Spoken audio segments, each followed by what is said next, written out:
Cette méditation quotidienne vous est présentée par le Centre Le Pèlerin, spécialisé en accompagnement psycho-spirituel. lepèlerin.org.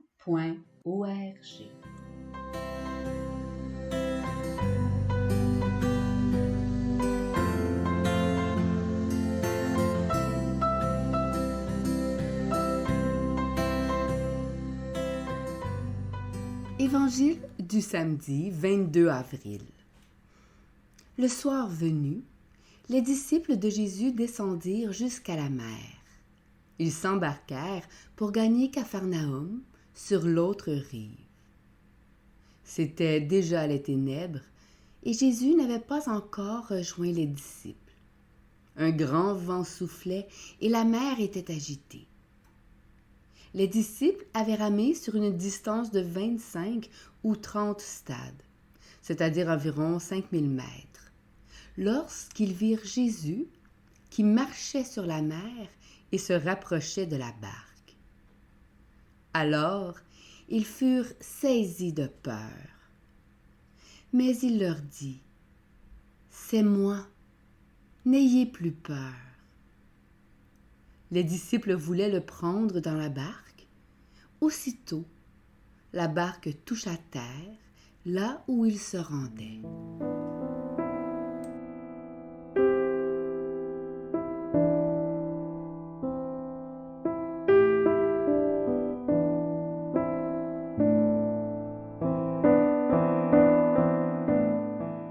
Méditation. Jésus dérobé. La foule rassasiée le traquait, affamé d'un roi.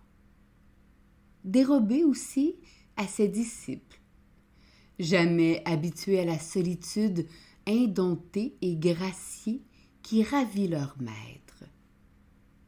Sans doute fallait-il fuir le couronnement de la foule et le contentement des disciples. Tous deux sont saisissement et salut déviés. Saisir son propre salut, même faussé, et le garder pour soi, contenté. Comme une couronne que l'on pose soi-même et maintiendrait sur sa tête en courant.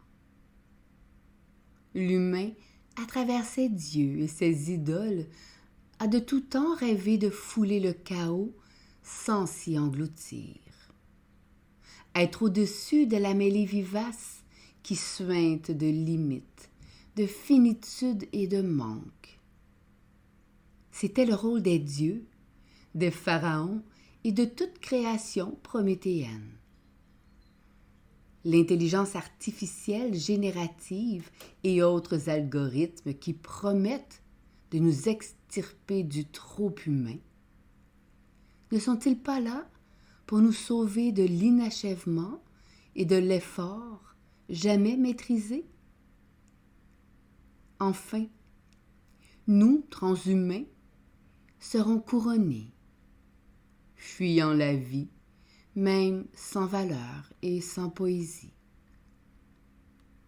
Jésus ne vient pas au-dessus, il vient vers et à travers, à hauteur d'homme et de mer. Grand Seigneur, à peine haussé sur un ânon. C'est qu'il a souvent la tête baissée, traçant dans le sable l'avant des pieds, relevant un grabataire ou s'agenouillant devant un enfant. Mais comme son Père, c'est à travers la tempête qu'il surgit en nos vies. Le plus souvent aux 3/4 de notre noirceur, quand le sombre a soufflé les étoiles, quand le sombre a soulevé la peur et la tourmente intérieure. Matthieu et Marc évoqueront une image fantomatique.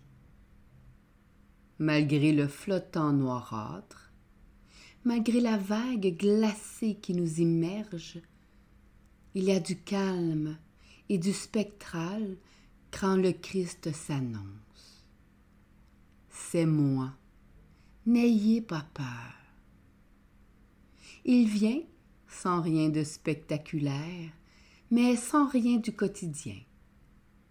Avec la douceur de l'irréel, avec la légèreté d'une marche sur les flots en ce monde ballotté. Comme dirait le poète Christian Bobin, la sainteté est un bond non spectaculaire hors du monde. La rencontre avec le Christ fait bondir hors de la vie méritée et agitée. Elle contracte le temps pour atteindre en un saisissement le rivage d'une vie donnée, d'une vie ancrée dans la fougue retrouvée de la Samaritaine qui rassemble les siens, dans l'élan de la femme adultère encerclée qui va libre et immaculée, dans le redressement du grabataire paralysé qui empoigne son passé blessé. Les théologiens théorisent sur le sceau de la foi. Il serait plus juste de parler d'un bond en avant de la vie convenue, en avant de la vie qu'on voit venir et qu'on va tenir afin que rien n'advienne. Quand le Christ vient, même sans être reconnu, même en suscitant de la frayeur, il fait soudainement accoster aux vivants de la vie, déposer les rames et débarquer de la galère. Sur le rivage, exposé, nous affrontons désormais les intempéries à main nue, en pleine lumière. Non plus cramponnés aux rames ou empêtrés dans nos filets. Sur le rivage, la vérité se fait plage. C'est moi, n'aie pas peur. La mer intérieure se retire enfin, sans perdre de son immensité. Ses affluents apparaissent et vrillent nos profondeurs. Des veines comme des racines puisent à une source vive et inédite. Une source qui cherche à se dire à travers la parole qui nous est confiée. Mystérieuse et amoureuse parole qui secourt et secoue. C'est moi, n'aie pas peur.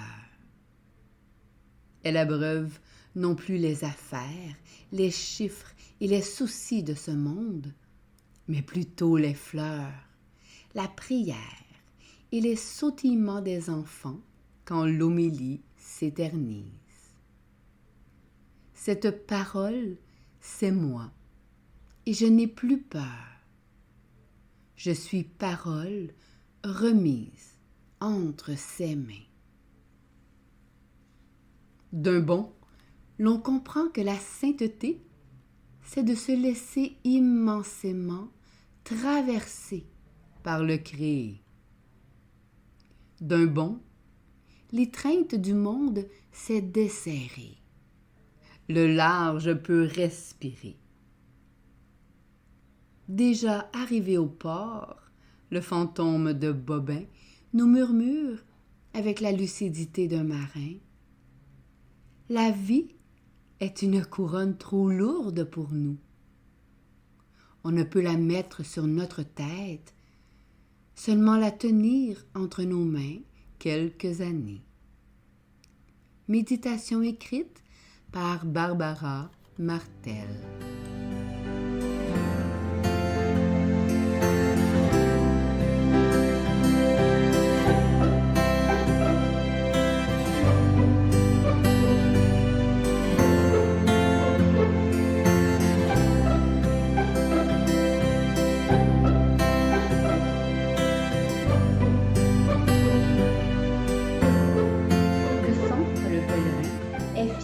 D'offrir depuis plus de 20 ans un service d'accompagnement ainsi qu'un certificat universitaire en accompagnement spirituel. Tous nos services sont offerts en ligne. Nous sommes situés à Montréal, au pied de l'Oratoire Saint-Joseph. Le pèlerin, le savoir intérieur qui transforme la vie. lepèlerin.org. Page Facebook, Centre Le Pèlerin.